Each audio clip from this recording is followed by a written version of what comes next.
300 kilometre का लगभग वहाँ पर जाम लगा हुआ है। प्रयागराज में जितने भी रास्ते हैं आने जाने के, सब पे जाम है। पहली बार ऐसा देखने को मिल रहा है कि प्रयागराज के लोग हाउस अरेस्ट हो गए हैं, वो ना बाहर जा सकते हैं, ना कोई उनके पास मिलने आ सकता है। जो नकारात्मक पैदा करके भारत और सनातन धर्म के विरोध में अपने आप को सदैव खड़ा कर, सदैव उसके खिलाफ दुष्प्रचार करने में मशगूल रहते हैं, ये वही लोग हैं जो इस प्रकार का दुष्प्रचार कर रहे हैं। लोगों को जो कष्ट हो रहे हैं, जहां लोग घंटों जाम में फंसे हैं भूखे प्यासे, तो इस तरह की असुविधा श्रद्धालुओं को ना हो। मिसमैनेजमेंट बहुत ज्यादा है और अगर सही मायनों में पूरी व्यवस्थाओं को ढंग से देखा जाता तो आज जितना कठिनाई और कष्ट का सामना श्रद्धालु कर रहे हैं वो नहीं करना पड़ता। विपक्ष और खासकर समाजवादी पार्टी के लोग सनातन पर अनर्गल टिप्पणियां करते रहते हैं, जबकि दुनिया का हर सनातन धर्म मानने वाला व्यक्ति आज पवित्र संगम पर पहुंच करके पुण्य प्राप्त करना चाह रहा है। हमारी सरकार उस दिशा में प्रतिबद्धता के साथ काम कर रही है। 300 किलोमीटर दूरी पर महाकुंभ के लोगों को उतार दिया जा रहा है। फैजाबाद अयोध्या तक जाम है, आज भी जाम है। चलिए देखिए, तो ये बद इंतजामी है और जो पैसा अलॉट किया गया था उसका बंदरबाट है। दरअसल माघ पूर्णिमा का वक्त है, इसलिए भक्त लाखों की संख्या में पहुंच रहे हैं। सबसे पहले मैं आपको महाकुंभ की तस्वीरें दिखाऊं। माघ पूर्णिमा से पहले आप देख रहे हैं ये खचाखच भीड़, जो आप भक्तों का सैलाब देख रहे हैं, रेला देख रहे हैं, ये महाकुंभ मेला क्षेत्र की तस्वीर है। 45 करोड़ आंकड़ा पहुंच चुका है। अब तक 45 करोड़ लोगों ने डुबकियां लगा ली है। और इसलिए देखिए प्रयागराज उस इलाके में बाकायदा पुलिस ऐलान कर रही है, लोगों को बता रही है कि कैसे आपको आना है, कैसे जाना है। आगे बढ़ते रहे, सड़क पर खड़े ना हो, आगे बढ़ते रहे। जिन श्रद्धालुओं को रेलवे स्टेशन बस स्टैंड जाना है, यहीं से बाएं घूम जाएं। आगे बढ़ते रहिए, धीरे चलते रहिए, आगे बढ़िए, बीच में रुकिए मत। रेलवे स्टेशन बस स्टैंड के लिए सीधा जाके बाएं हो जाइए। देखिए योगी की क्लास के बाद देखिए अब सब कुछ ऐलान भी हो रहा है, भीड़ भी कम दिख रही है क्योंकि रुक नहीं रहा है कोई, और बाकायदा मॉनिटरिंग शुरू हो गई है। कंट्रोल रूम की तस्वीर आप देख रहे हैं, सैकड़ों सीसीटीवी लगे हैं। सीसीटीवी का सीधे कनेक्शन इस कंट्रोल रूम में है। अधिकारी कंट्रोल रूम में बैठे हैं और देख रहे हैं कंट्रोल रूम से जहां भीड़ लग रही है वहां फौरन पुलिस पहुंच रही है और उस भीड़ को कम करने की कोशिश कर रही है, डाइवर्ट कर रही है। कंट्रोल रूम से पूरी तरह से इसे मैनेज किया जा रहा है। यह तो प्रयागराज की बात हो गई, लेकिन प्रयागराज के अलावा दूसरे जो धार्मिक स्थल है, शहर है, वहां भी वही आलम है। अयोध्या में देखिए जरा, अयोध्या में भी लाखों लोग पहुंच रहे हैं। ये अयोध्या की तस्वीरें मैं आपको दिखा रहा हूं।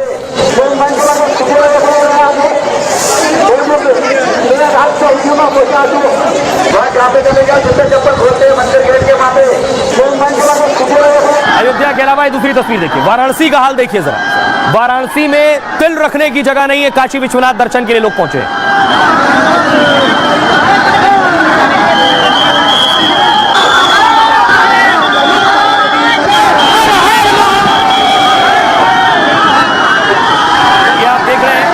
वाराणसी की तस्वीरें देखिए जरा, भीड़, काशी में लाखों लोग पहुंच गए, सैलाब पहुंच गया है भक्तों का।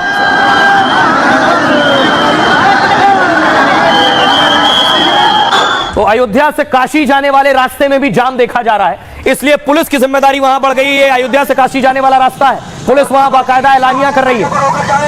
काशी के लिए वाया मिर्जापुर होकर जाए, बढ़ते रहे, आगे बढ़ते रहे। अयोध्या काशी के लिए वाया मिर्जापुर होकर जाए, संगम में स्नान के लिए आ रहे हैं, संगम घाट जाए, आ रहे हैं संगम घाट, आगे बढ़। मैंने आपको दिखाया काशी में भीड़ बढ़ गई है, तो बाकायदा वाराणसी में देखिए खुद पुलिस गंगा में उतरी है और पूरी तरह से निगरानी कर रही है।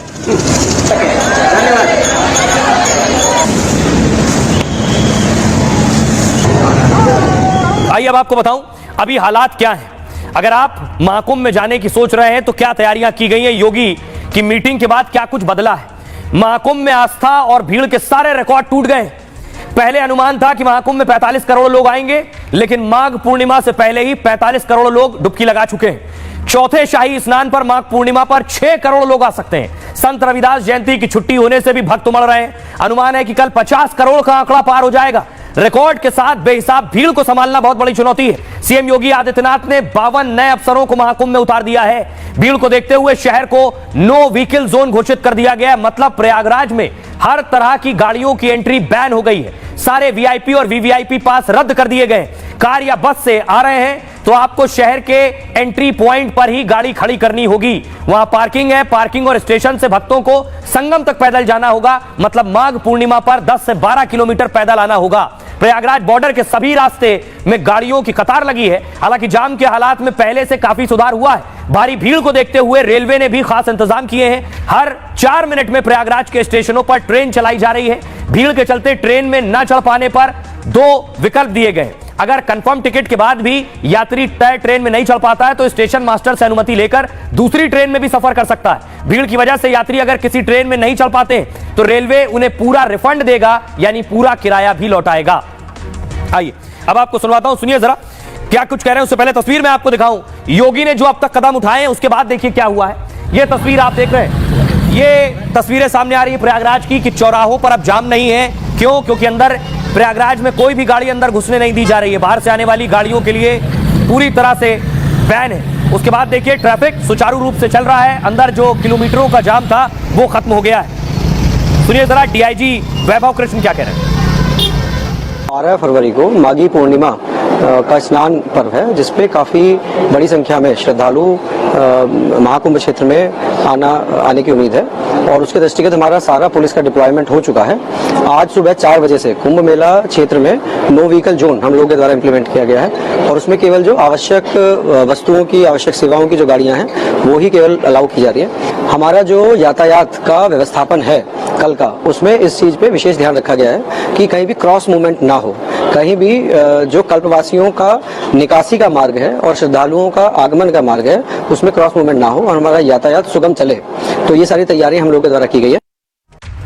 अब आपको बताता हूं, अगर प्रयागराज जा रहे हैं तो एक और जरूरी जानकारी है, क्योंकि पैदल बहुत चलना पड़ रहा है। पैदल चलना पड़ रहा है तो बहुत सी ऐसी बाइक चल रही हैं। जो आम लोग, वहां आसपास के जो लोग हैं वो अपनी बाइक लेकर आते हैं और 2 किलोमीटर ले जाने का पैसा लेते हैं। अगली तस्वीर दिखाऊं। इसी तरह जो बोट वाले हैं वो बोट वाले भी अब जरूरत से ज्यादा पैसा ले रहे हैं। देखिए जरा प्रयागराज में हालात क्या है, कौन कितने पैसे ले रहा है किस काम के। सबसे पहले देखिए प्रयागराज पहुंचने के बाद भारी भीड़ को देखते हुए ऑटो और ई रिक्शा ने दाम बढ़ा दिए हैं और स्टेशन या बस स्टैंड से पहले किराया हुआ करता था 10 से 20 रुपए, लेकिन अब भक्तों से 100 से 200 रुपए लिए जा रहे हैं। प्रयागराज के किसी कोने से 50 रुपए में संगम पहुंच जाते थे, लेकिन अब यह दाम 300 से 500 रुपए तक पहुंच गए। दिन भर में ऑटो रिक्शा वाले पहले 2 से 3 हजार रुपए कमाते थे, अब 8 से 10 हजार रुपए की रोज की कमाई हो रही है। एक एक आदमी से 400 से 500 रुपए लिए जा रहे हैं। अब एक और चीज, इस तरह की बाइक्स चल रही हैं। संगम से 2 से 3 किलोमीटर पहले ही ट्रैफिक बंद कर दिया गया है और शहर शहर बैरिकेड और ट्रैफिक जाम है। यानी आप प्रयागराज के बाहर से आ रहे हैं तो गाड़ी आपकी बॉर्डर पर ही खड़ी हो जाएगी, फिर पैदल आना है, स्टेशन से भी पैदल आना है, तो ये बाइक काम आ रही है। इसका सबसे ज्यादा फायदा बाइक वालों को है। 2 से 3 किलोमीटर के प्रति सवारी 400 से 500 रुपए ले रहे हैं। पहले दिन भर में 4 से 5 हजार कमाते थे बाइक सवारों से, अब इनकी जेब में 10 से 15 हजार रुपए आ रहे हैं। बहुत से युवा महाकुंभ के समय ही बाइक सवारी दे रहे हैं इस वक्त, मतलब कुछ घंटों की सेवा में मोटा मुनाफा कमा रहे हैं। और इसी तरह संगम तट पर नाव चलती हैं, वो भी फायदा उठा रहे हैं। आम दिनों में जो नाव का किराया 50 से 100 रुपए था, वो किराया 500 रुपए तक पहुंच गया है। यानी श्रद्धालु इस मनमानी से भी परेशान नजर आते हैं। वैसे संगम तक नाव का रेट 150 रुपए तय किया गया है, लेकिन महाकुंभ की भीड़ में कोई नियम नहीं चल पा रहा है। नाव चलाने वाले एक आदमी से 500 से 2000 रुपए तक वसूल रहे हैं। माघ पूर्णिमा जैसे शाही स्नान पर रेट 5000 तक पहुंच जाता है। यह है स्थिति, लेकिन उसके बाद भी बहुत से लोग पहुंच रहे हैं, बहुत सी दिक्कतों का भी सामना कर रहे हैं। उसके बाद भी क्या कह रहे हैं, सुनिए एक्टर विद्युत जामवाल को। जो सुना था कि बहुत भीड़ है वो सब तो है, बट माँ को स्नान करने के बाद जो खुशी मिली है उसके अलावा कुछ नहीं है। और जिस तरह से सरकार ने ऑर्गेनाइज कराया, जिस तरह से करोड़ों की तादाद में लोग आए हैं, जिस तरह से आयोजन है हर अखाड़े में, जैसे मैं यहाँ पे बात कर रहा था, जो मर्जी है उसको खाना मिलता है, जब मर्जी आए, जितना मर्जी आए खाए, कोई जात पात का नहीं है। दूर दूर से बाहर से लोग आए।